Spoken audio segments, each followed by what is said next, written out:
Assalamualaikum warahmatullahi wabarakatuh. Semangat pagi teman-teman. Hari ini kita akan membahas bab 1 IPS kelas 7 SMP, ruang dan interaksinya. Yang harus kita kuasai ada 5 hal ini teman-teman. Yang pertama adalah pengertian ruang dan interaksi. Kedua, letak dan luas Indonesia. Ketiga, keadaan alam Indonesia. Keempat, dinamika penduduk. Yang terakhir, kelima, potensi maritim. Secara geografis, ruang adalah seluruh permukaan bumi yang merupakan lapisan tempat hidup makhluk hidup. Ruang juga merupakan tempat keberadaan manusia baik fisik maupun sosial. Ruang bisa diartikan sebagai tempat berlangsungnya kegiatan manusia baik perorangan maupun kelompok. Ruang juga sebagai tempat makhluk hidup melakukan segala kegiatannya. Menurut Suma Atmaja, ruang terbentuk 3 dimensi, panjang, lebar, tinggi. Dalam ruang itu terdapat benda hidup dan benda tak hidup, serta kejadian-kejadian akibat hubungan satu dengan lainnya. Itulah beberapa pengertian ruang yang akan kita pelajari ya teman-teman. Di sini gambarnya ada contoh ruang kerja. Ini juga termasuk ruang. Kemudian ada ruang keluarga, ruang tamu, itu juga bisa disebut ruang. Jadi ruang itu seluruh permukaan bumi ya teman-teman, yang bisa digunakan sebagai tempat kita hidup, sebagai tempat aktivitas dan lain-lain. Ini beberapa pengertian dari ruang. Silakan diambil intinya saja.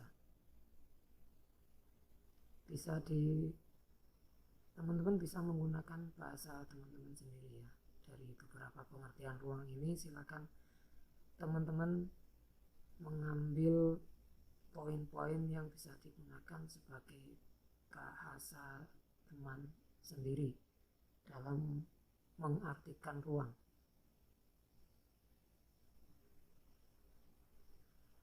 Salah satu bentuk interaksi antar ruang adalah interaksi wilayah, spatial interaction.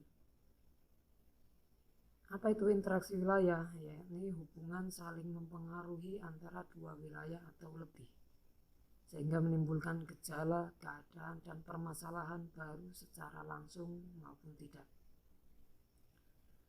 3 prinsip pokok interaksi wilayah. Pertama, ada hubungan timbal balik. Kedua, timbul pergerakan manusia, pergerakan informasi, pergerakan materi. Ketiga, timbul gejala, keadaan, dan permasalahan baru. Interaksi wilayah menurut Profesor R. Bintaro. Ini digambarkan sebagai lingkaran kecil menuju lingkaran yang besar, di mana lingkaran terkecil pusat kegiatan masyarakat. Biasanya pusat kegiatan itu ada pada city ya teman-teman, kota. Agak ke luar kota, lingkaran kedua suburban. Ya, ini orang-orang yang melakukan laju, mobilitasnya tinggi. Bisa teman-teman jumpai ketika di pagi atau sore hari di wilayah Surabaya itu yang berdekatan dengan daerah Sidoarjo akan terjadi kemacetan yang panjang karena di pagi hari para pekerja berangkat dari Sidoarjo menuju Surabaya. Pada sore hari para pekerja pulang dari tempat kerja di Surabaya menuju Sidoarjo. Satu jalur penghubung antara Surabaya dan Sidoarjo itu akan mengalami kemacetan yang panjang karena memang disitulah suburban terjadi ya teman-teman, di lingkaran kedua, yaitu Lingkaran kedua adalah wilayah-wilayah yang menopang wilayah pertama. Seperti kalau di Jogja, maka kota Jogja akan ditopang oleh suburban di wilayah sekitar Jogja, yaitu Sleman, Klaten, Magelang, Kulon Progo. Nah, di situ akan terjadi para penglaju, para suburban. Lingkaran di atasnya lagi disebut suburban fringe, yaitu peralihan dari kota ke desa. Bantul ke atas, kemudian Kulon Progo ke atas lagi, Magelang ke atas lagi. Nah, itu sudah mulai peralihan antara kota dan desa. Ada pekerja, masih bisa dijumpai persawahan dan seterusnya. Lingkaran yang lebih besar lagi, lingkaran yang lebih luar lagi, itu sudah batas terluar kota, urban fringe. Jadi sudah batas terluar kota. Di luar itu, di luar lingkaran 4, sudah menggunakan penggunaan lahan campuran, yaitu wilayah 5, ini lingkaran 5, rural urban fringe. Penggunaan lahan campuran maksudnya di situ ya ada kerjasama antara warga desa yang tanahnya digunakan sebagai pabrik kecil-kecilan atau cabang pabrik gitu ya teman-teman. Bukan pusat utamanya, tapi sebagai cabang saja biasanya ini teman-teman, entah sebagai tempat gudangnya atau tempat pengolahannya saja atau apa gitu ya teman-teman. Jadi hanya penggunaan lahan. Di situ juga ada yang masih menggunakan lahannya sebagai pertanian, jadi campur-campur. Kemudian yang terluar, lingkaran terluar adalah nomor 6, pedesaan. Murni pedesaan, tidak ada pabrik di sana. Sudah tidak ada pekerja di sana, murni pedesaan, semuanya bekerja sebagai petani. Kalau di dataran rendah, atau sebagai pengebun di daerah perkebunan yang ada di dataran tinggi, atau ada yang sebagai nelayan yang di daerah pesisir ya teman-teman. Nah, itu sudah area pedesaan, sudah seragam desa. 3 faktor utama yang mendasari interaksi keruangan ya teman-teman. Contohnya di sini diagram pertama yang menggambarkan interventing opportunity. Ini interaksi yang terjadi antar wilayah karena adanya peluang. Kalau wilayah A surplus sayuran tapi minus ikan. Wilayah B surplus ikan minus sayuran. Ini kalau tidak ada pihak ketiga, harusnya A dan B ini bisa saling terjadi pertukaran. Tapi interaksinya menjadi sangat lemah karena ada pihak ketiga yang letaknya lebih dekat ke wilayah A. Ya, ini wilayah C yang surplus ikan. Maka C ini akan menyuplai ikan ke wilayah A yang tadi kekurangan ya teman-teman. Jadi interaksi terhadap B menjadi lemah karena A lebih dekat ke C. Ini yang dimaksud dengan interventing opportunity. Kemudian interaksi regional complementary, saling melengkapi. Yang wilayah A kebanyakan sayur, wilayah B kekurangan ikan, kebanyakan ikan. Nah, ini bisa terjadi barter ya teman-teman, pertukaran. Spatial transferability ini terjadi karena kemudahan transfer itu terjadi karena jaraknya lebih gampang, biayanya lebih rendah, secara transportasi juga lebih lancar. Nah, ini spatial transferability karena tiga hal ini. Kalau tiga hal ini terpenuhi ya sudah, itu akan terjadi kemudahan transfer ya teman-teman, jarak, biaya, kelancaran.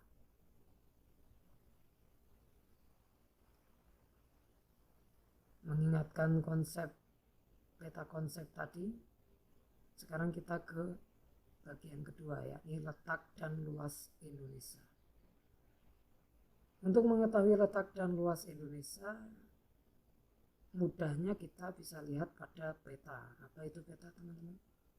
Gambaran permukaan bumi yang ditampilkan pada suatu bidang datar dengan skala tertentu.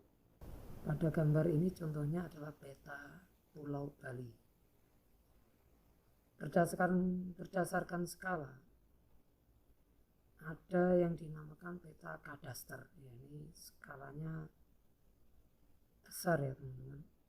Petanya besar karena ini detail, skalanya cuma 1:100 sampai 5.000 detail. Ya level desa katakanlah ya teman-teman, peta satu desa, nah itu mungkin bisa dikatakan kadaster, peta kadaster. Peta skala besar yaitu 1:5.000 sampai 250.000. Ini level kecamatan ya teman-teman. Skala sedang, ini skala 1:250.000 sampai 500.000. Tadi level kecamatan ya, ini berarti level kabupaten katakanlah begitu. Skala kecil 1:500.000 sampai 1 juta, katakanlah ini sudah provinsi mungkin ya teman-teman, dan seterusnya. Skala geografi ini yang paling besar perbandingan skalanya ya, ini perbandingannya 1:1 juta atau lebih. Ini skala geografi. Kalau skalanya perbandingannya rendah 1:100 tadi adalah peta besar, kadaster. Karena perbandingannya kecil, makanya petanya detail. Berdasarkan isinya ada peta umum terdiri dari topografi, orografi, geografi. Peta khusus bisa pariwisata, perhubungan, iklim, vegetasi, kependudukan, tambang, dan lain-lain. Di sini petanya contohnya adalah peta persebaran agama. Ini termasuk peta apa teman? Peta khusus, betul sekali. Dari data sensus penduduk 2010 Badan Pusat Statistik BPS, persebaran agama warna hijau menunjukkan bahwa hampir 90% secara KTP penduduk Indonesia beragama Islam ya teman-teman. Kalau tidak secara KTP ya perlu ada survei baru.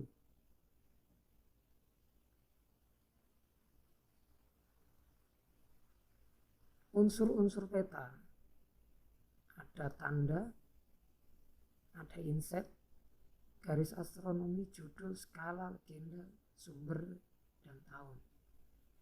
Sumber yang membuat, tahun dibuat ya teman-teman. Dari peta bisa kita lihat letak Indonesia secara astronomis, yaitu secara garis bujur dan garis lintang. Secara garis lintang, Indonesia terdapat pada 6 derajat.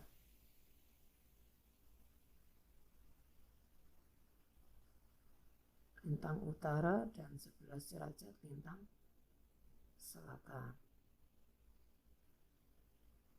Secara garis bujur, Indonesia terletak pada 93 bujur timur sampai 141 bujur timur. Itu letak Indonesia secara astronomis.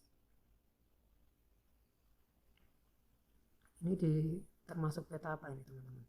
Peta geografis. Dari mana tahunya? Dari skalanya lebih dari 1 juta. Jadi ini dinamakan peta geografis. Apa pengaruh dari letak astronomi Indonesia, teman-teman? Curah hujan tinggi, sinar matahari sepanjang tahun, ada 2 musim, kemarau dan hujan, kelembapan tinggi, kelembapan udara ya teman-teman, memiliki hutan hujan tropis, dan lain-lain. Indonesia terbagi menjadi 3 wilayah waktu, yaitu bagian barat, tengah, dan timur.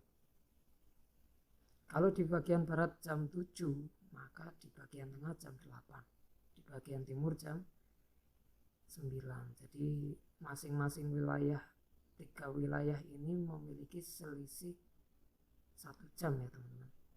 Maka ketika kita berangkat dari Jawa menuju Kalimantan Timur, maka seolah-olah memendek atau memanjang teman-teman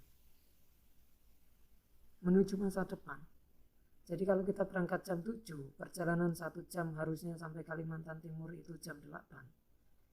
Kita melihat jam di sana akan menunjukkan angka 9. Jadi waktunya lebih panjang, padahal ya perjalanan 1 jam. Tapi seolah-olah perjalanan menjadi 2 jam karena perbedaan waktu tadi. Gitu ya teman-teman.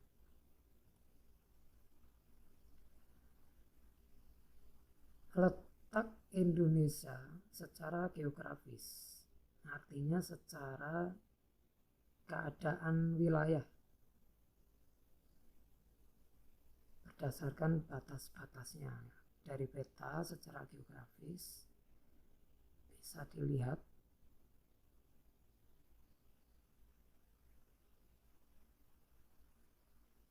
ini teman-teman. Secara geografis, daerah utara berbatasan dengan benua Asia, daerah selatan berbatasan dengan Australia, daerah timur berbatasan dengan Samudra Pasifik, wilayah barat berbatasan dengan Samudra Hindia. Ini kok mirip-mirip teorinya cash flow-nya Robert Kiyosaki ya teman-teman. Tahu nggak teman-teman? Yang menurut beliau ini employers, businessmen. Yang bawah self-employers, investor. Ini teori menurut Robert Kiyosaki. Yang paling rendah adalah employers, yaitu pekerja. Yang agak bagus self-employers, yaitu bekerja untuk diri sendiri, misalnya tambal ban atau bimbel, mendirikan bimbel yang ngajar diri sendiri. Naik lagi statusnya menjadi businessman ya, karena ini sudah membawahi beberapa employers perusahaannya. Yang paling tinggi itu yang investor, ini yang sudah bebas finansial ya teman-teman. Dengan peta geografis Indonesia letaknya seperti ini, harusnya kan level keempat, yakni yang bebas finansial, harusnya cukup besar ya teman-teman. Apalagi ini gambarnya juga cocok, ini nggak tahu ini kebetulan atau bagaimana. Tapi kenyataannya yang sudah bebas finansial di Indonesia ini paling cuma 1% teman-teman. Dari total penduduk Indonesia 270 juta lebih. Yang bebas finansial itu baru 1%.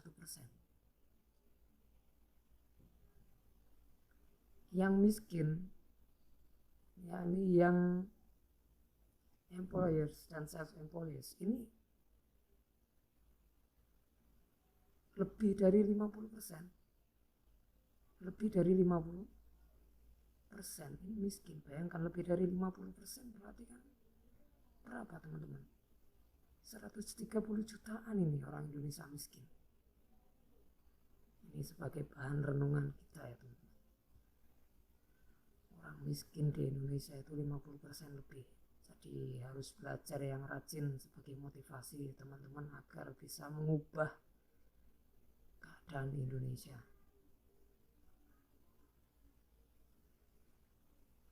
Letak geografis Indonesia yang seperti ini memberi pengaruh pada iklim, cuaca, politik, ekonomi, pariwisata, dan sosial budaya.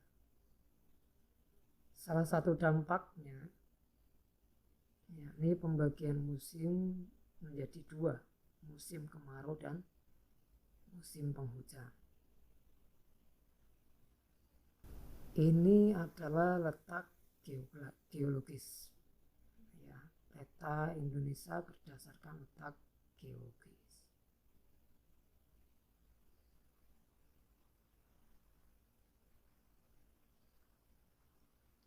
Apa itu letak geologis, teman-teman? Ya, letak Indonesia berdasarkan keadaan gunungnya, keadaan batuannya. Kalau dilihat dari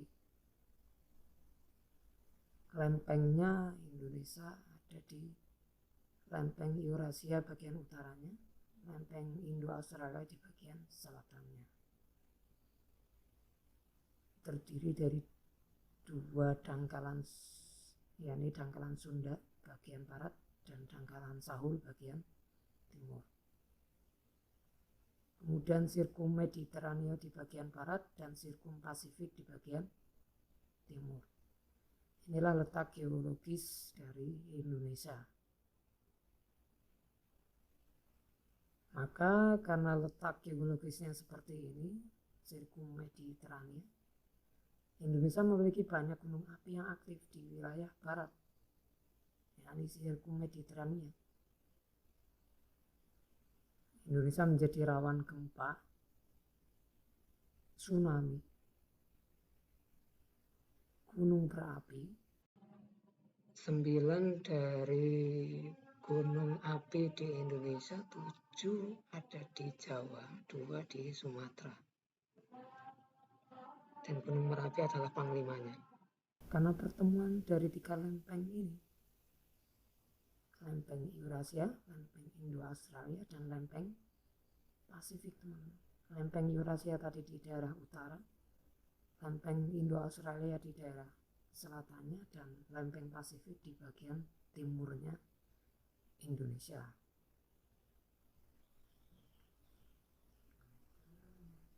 Luas Indonesia terbentang dari Sabang hingga Merauke.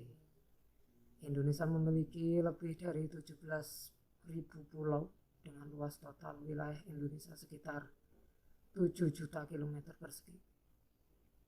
Dari total luas wilayah tersebut, 3 juta kilometer persegi adalah lautan, sisanya daratan. Sehingga 2/3 dari Indonesia adalah lautan, ya teman-teman. Itu menjadikan Indonesia menjadi negara terluas di Asia Tenggara, nomor 6 di benua Asia, dan nomor 15 di dunia. Keadaan alam Indonesia, 4 hal yang perlu dilihat dari keadaan alam Indonesia, yakni potensi sumber daya alamnya, iklimnya, flora dan faunanya, serta bentuk muka bumi. Bisa dilihat teman-teman, potensi sumber daya alam Indonesia sungguh luar biasa ya. Maka tidak heran orang luar itu menjuluki Indonesia sebagai serpihan surga ya. Lihat saja ini teman-teman, dari ikannya, lautnya, minyaknya, emasnya, tanamannya. Luar biasa pokoknya ini teman-teman, hutannya luar biasa ini. Hidropowernya, ini serpihan surga betulan ini teman-teman. Cuma sayangnya seperti data yang sudah disebutkan sebelumnya, dari 270 juta penduduk lebih, yang miskin itu 50% lebih. Artinya sekitar 130 juta penduduk Indonesia itu miskin. Padahal dari segi SDA sumber daya alamnya itu serpihan surga ini kata orang ya teman-teman. Ada yang salah berarti di sini kan? Silakan direnungkan.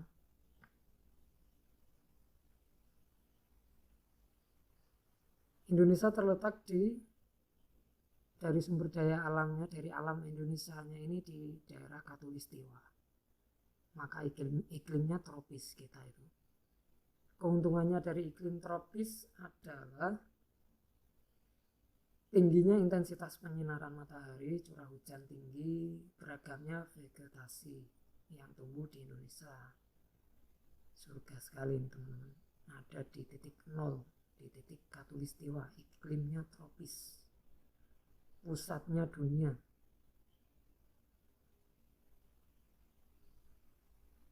Terdapat angin muson atau angin musim.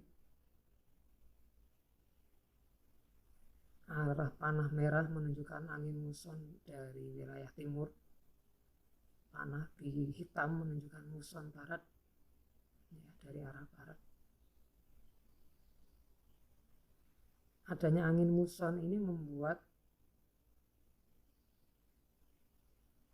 terjadinya musim hujan di Indonesia karena muson barat.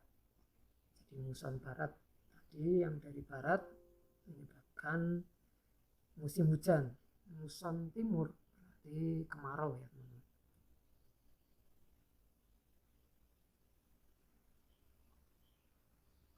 Persebaran fauna di Indonesia bisa dibagi menjadi 3 bagian, yaitu di bagian barat garis Willis, peralihan antara garis Willis dan garis Weber, dan wilayah timur, ini timurnya garis Weber. Ada gajah itu di wilayah barat, orangutan, harimau itu di wilayah barat. Di wilayah peralihan ada babi, terus apa lagi itu teman-teman, anoa itu di wilayah peralihan,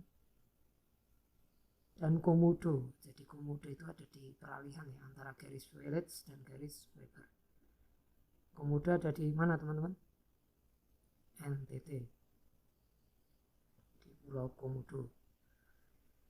Di wilayah timur ada kasuari, ya, daerah Irian itu ada kasuari, cendrawasih, itu wilayah fauna wilayah timur.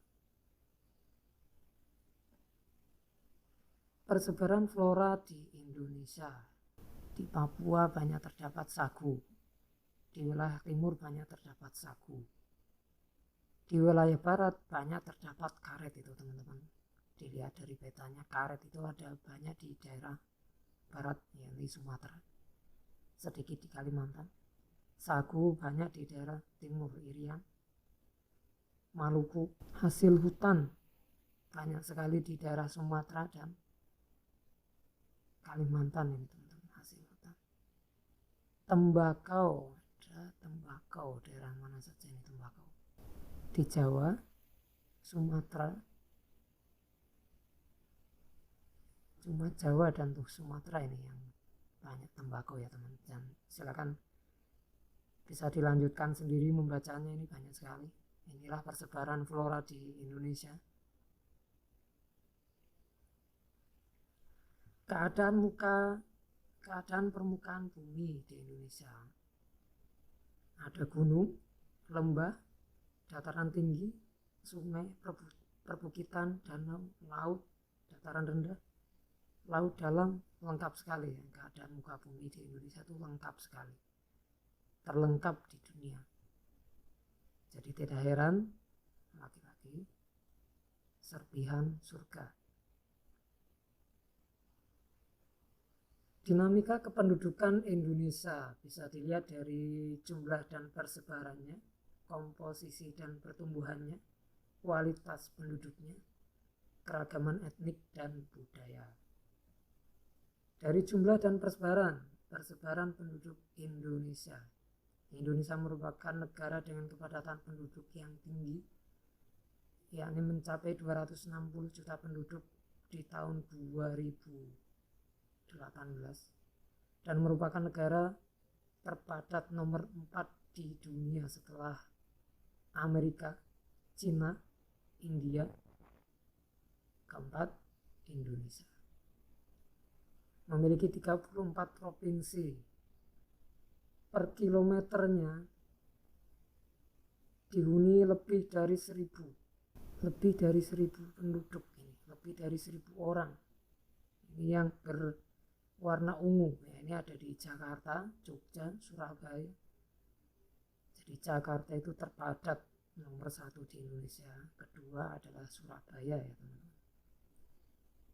Ini daerah-daerah yang sangat padat karena per kilometernya lebih dari 1000 orang per kilometernya, bayangkan padatnya itu. Sedangkan daerah yang sangat jarang penduduknya ya ini per kilometernya itu kurang dari 10 orang. Per kilometernya kurang dari 10 orang.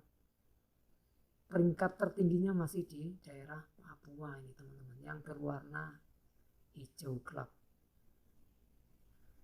Jadi berdasarkan data administrasi kependudukan Adminduk terbaru per Juni 2021, sekarang jumlah penduduk Indonesia ini sudah menembus angka 272 juta lebih, yang tadinya 260 juta ya teman-teman. 2021 sudah 272 juta, jadi ada kenaikan lebih dari 10 juta jiwa. Dengan jumlah laki-laki 130 juta dan jumlah perempuan 134 juta. Hati-hati yang jomblo ini teman-teman, karena jumlah perempuan lebih sedikit dari jumlah laki-laki. Sudah begitu, grafik poligami di Indonesia itu naik, tiap tahunnya naik gitu. Karena yang kaya, yang mampu dan beragama pasti kecenderungannya akan berpoligami. Walaupun sudah dibatasi 4, masih ada yang lebih ya teman-teman. Jadi waspadalah bagi yang jomblo, ini bukan gosip ya, ini fakta ya teman-teman. Sebaran penduduk Indonesia masih terkonsentrasi di Pulau Jawa. 56,1% itu ada di Pulau Jawa. Betapa padatnya, lihat petanya di sini teman-teman. Jawa itu paling kecil dibanding pulau yang lain. Tapi 56,1% ada di Pulau Jawa dari total penduduk Indonesia yang 272 juta lebih. Dengan komposisi penduduk Indonesia di 2021 pre-boomer. Pre-boomer ini adalah usia lebih dari 75 tahun. Ini menunjukkan bahwa tingkat hidup di Indonesia itu dibanding negara lain nggak begitu bagus ya teman-teman. Karena yang usia 75 tahun lebih yang bisa bertahan hanya nggak sampai 2%. Sedikit sekali ini teman-teman. Artinya ya kalau dibandingkan di Indonesia tahun-tahun sebelumnya ya ini membaik taraf hidupnya, karena bisa lebih dari 75 tahun, lebih dari 1% yang bisa hidup di atas 75 tahun. Tapi kalau dibandingkan dengan Jepang ya ini jauh sekali ya teman-teman. Baby boomer ya ini yang usia 56 ke atas. Hanya nggak sampai 12%. Ini usia-usia orang tua kita ya teman-teman, baby boomer. Gen X hampir 22%. Gen X adalah usia 40 ke atas. Ya ini masih orang tua juga kita ya teman-teman, 40 ke atas itu. Milenial. Nah, milenial ini 25,8 ya, hampir 26% ini milenial usia 24 lebih. 24 lebih. Nah, ini kita nih teman-teman, Gen Z. Ini kita nih, Gen Z ini kita. Kita adalah Gen Z.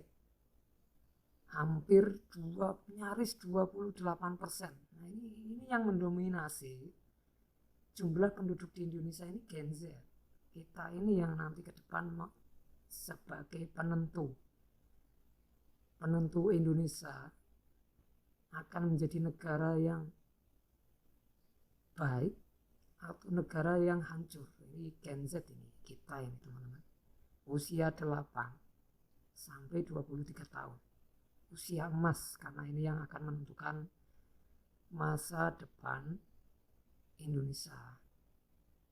Maka belajarlah yang sungguh-sungguh, manjada wajada. Kalau sungguh-sungguh pasti bisa. Bisa itu jalaran soko kulino. Jadi kalau sudah terbiasa nguli, sudah terbiasa kerja keras dari sekarang, maka pasti mau wujud. Wajada. Ingat-ingat ya teman-teman, lakukan. Jumlah dan laju pertumbuhan dari tahun 61 sampai 2020. Dan secara persentase peningkatannya berkurang, ya tetap meningkat juga. Peningkatannya menunjukkan persentase yang mulai menurun ya, dari 2%, 1%, 1,2. Artinya kesadaran diri penduduk Indonesia ke depan untuk mengurangi jumlah anak sudah mulai ada kesadaran ya teman-teman, karena memang semakin banyak anak, beban hidup juga semakin berat. Tidak masalah kalau keluarganya kaya, banyak anak, banyak rezeki. Tapi kalau keluarganya miskin yang 50% lebih tadi adalah miskin, dan itu yang memiliki banyak anak, itu membahayakan. Tapi kalau yang memiliki banyak anak itu yang 1%, orang yang super kaya, yang sudah bebas finansial, itu tidak ada masalah mau berapapun anaknya. Tapi akan menjadi masalah jika yang punya banyak anak ternyata yang miskin tadi, yang 50% lebih. Ini akan menjadi beban bersama. Itu harus dipikirkan baik-baik solusinya ya teman-teman. Mudah-mudahan semakin bagus pendidikannya, itu akan berbanding lurus dengan jumlah anak. Jadi pendidikan berbanding lurus dengan jumlah anak. Silakan itu dicari datanya ya teman-teman. Ya, ini distribusi penduduk terbesar masih Pulau Jawa. Peringkat kedua adalah Sumatera, tapi peringkat 1 ke peringkat 2 jauh sekali bedanya, selisihnya. Yang nyali 30% lebih selisihnya, jauh sekali.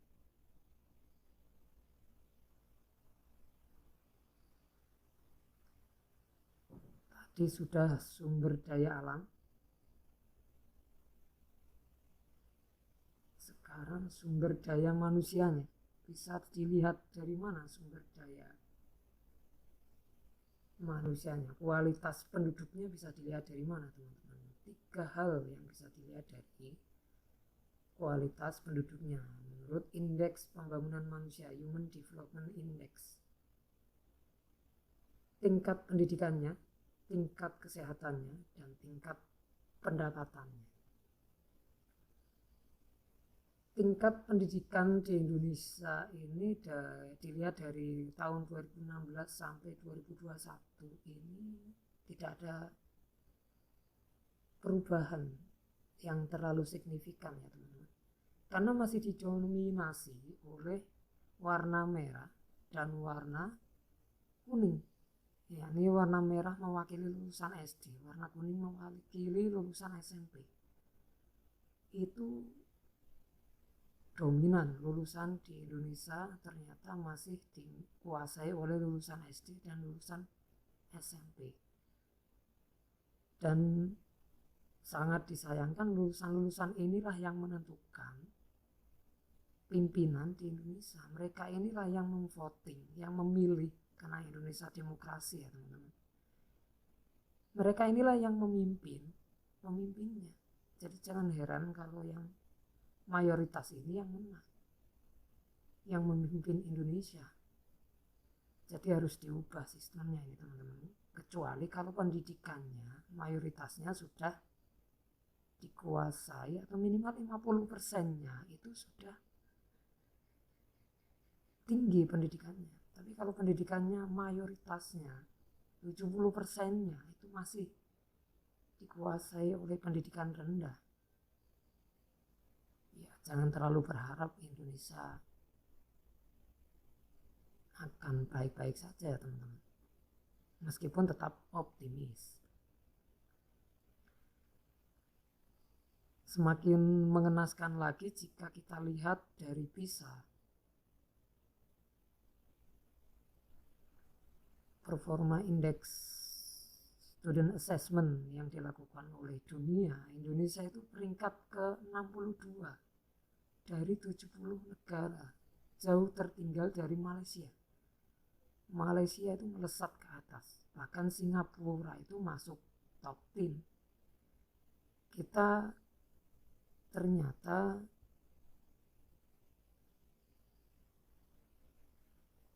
masih selevel dengan Filipina, Laos, Myanmar, Thailand itu di atas kita teman-teman. Dan dari 3 hal yang dinilai, yang di assessment tadi, ada membaca, literasi, matematik, menghitung, sains, ilmu alam. Yang terendah dari ketiga ini ternyata terendahnya adalah di Indonesia itu kemampuan membaca. Kemampuan membaca di Indonesia itu sangat rendah. Mungkin karena buku-buku mahal sekali ya teman-teman.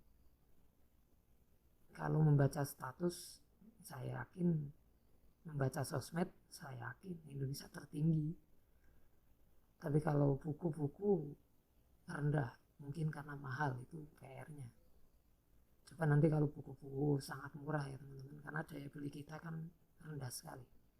Coba kalau buku-buku itu murah atau bahkan digratiskan seperti sosmed, saya yakin, percaya, tingkat membaca Indonesia akan menjadi tinggi.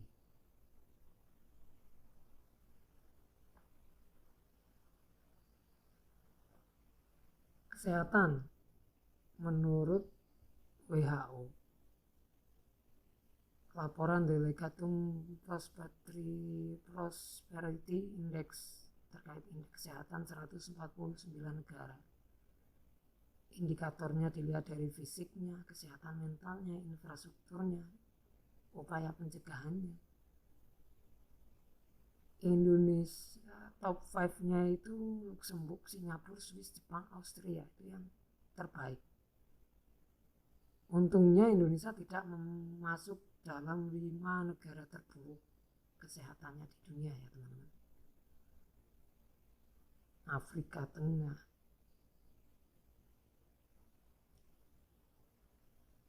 Guinea, Liberia, Benin, ini hampir semuanya negara di daerah Afrika ini yang kesehatannya rendah. Dan Indonesia masuk dalam peringkat 101 dari 149 negara. Artinya masih di daerah bawah ini kesehatan Indonesia.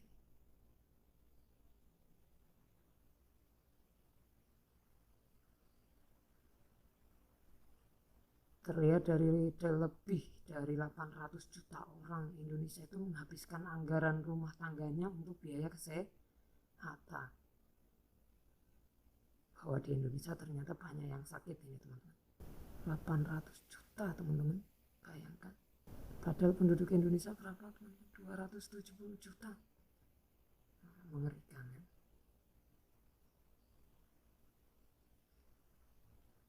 Bagaimana dengan pendapatan? Indonesia pendapatannya adalah 56 juta per 2018 ini. Jadi ada peningkatan ya teman-teman pendapatannya. Tapi jangan senang dulu, secara dolar Indonesia pendapatannya jauh 3 kali lipatnya, itu di atasnya ada Malaysia. Jadi katakanlah di sini kita digaji dengan gaji 1 juta, maka di Malaysia gajinya adalah 3 juta. Jadi jangan heran Malaysia jauh lebih sejahtera dari Indonesia. Belum lagi Singapura. Singapura 57.000, Indonesia 3.000-an. Bayangkan itu berapa kali lipat? 10 kali lipat lebih gitu. Hampir 20 kali lipatnya itu Singapura pendapatannya dibandingkan dengan Indonesia. Miskin sekali kita teman-teman. Kalau yang dibandingkan adalah yang Malaysia, Singapura. Perlu teman-teman ketahui, Malaysia di awal merdekanya ketika tahun 45-60-an itu masih ngimpor dari Indonesia. Sekarang kita yang impor dari Malaysia. Dalam laporan World Bank Country Classification WBCC by income level 2021 sampai 2022, Bank Dunia menyebutkan pendapatan per kapita Indonesia itu turun malah teman-teman, dari $4.000 di tahun 2019 menjadi $3.000 di tahun 2020, menurun menurut World Bank. Kalau ini meningkat, yang kiri, data yang kiri ini menurut BPS ya teman-teman. Kalau yang kanan menurut Bank Dunia.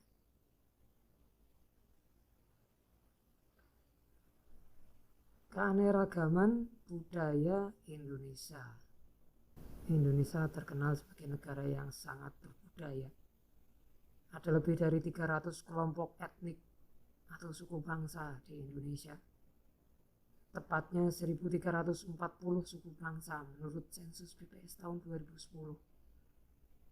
Dari 34 provinsi di Indonesia, ada sebanyak 718 bahasa daerah yang sudah teridentifikasi per tahun 2020 dan mengalami kenaikan setiap tahunnya. Jadi bahasa daerah ini makin banyak teman-teman. Sangat beragam sekali ya Indonesia teman-teman. Sudah alamnya serpihan surga. Keanekaragaman budayanya juga dahsyat. Kurang apa teman-teman? Harus maju ini. Yang terakhir adalah kita bahas Indonesia dari potensi maritimnya, kelautannya, dan perubahannya atau dampaknya ya teman-teman. Potensi kemaritiman di Indonesia memiliki potensi pendapatan 32 miliar dari perikanan, 56 miliar dari kekayaan pesisir, 40 miliar dari kekayaan bioteknologi, 2 miliar dari wisata bahari, 20 miliar dari pengembangan transportasi laut. Dan sekarang sudah mulai ada tol laut selatan sekarang teman-teman yang mengangkut batu bara dan logistik dari Cilacap sampai Banyuwangi. Luar biasa ini. 2/3 wilayah adalah lautan dan kita peringkat kedua garis pantainya terbesar di dunia setelah Kanada, yakni 95.000 lebih kilometer. Jadi prestasi alam di Indonesia itu nggak main-main dibandingkan dunia. Prestasi penduduknya juga tidak main-main. Tapi kenapa kemiskinannya itu 50% lebih ya teman-teman? Ada yang salah ini teman-teman. Kenapa pendidikannya itu 70% juga rendah? Itu masalahnya teman-teman. Bayangkan ini, potensi maritimnya mengerikan. Jumlah produksi perikanan Indonesia menempati urutan ketiga dunia di tahun 2013. Yang melampaui target mencapai hampir 20 juta ton perikanannya teman-teman. 20% terumbu karangnya luar biasa menyumbang pendapatan Indonesia. 40 juta orang bekerja di sektor kelautan. Minyak 10% sudah dimanfaatkan. Jadi nilai perekonomian dari laut Indonesia diperkirakan mencapai 36.000 triliun, bayangkan. Saya nggak bisa membayangkan uang sebanyak 60.000 triliun per tahun hanya dari potensi maritim. Nggak layak miskin Indonesia, teman-teman. Nggak layak miskin orang yang hidup di Indonesia, serpihan surga. Apa akibat dari interaksi antar uang di maritim? Dilihat dari potensi maritim, ekonominya harusnya meningkat, sosialnya meningkat, pendidikannya juga seharusnya meningkat. Kalau dilihat dari sosial, ekonomi, dan pendidikan ya teman, semuanya harusnya meningkat. Kalau dilihat dari interaksinya dengan potensi maritim yang luar biasa tadi. Thank you teman-teman. Jangan lupa like, subscribe, comment, and share. Sampai jumpa lagi di video selanjutnya. Wassalamualaikum warahmatullahi wabarakatuh.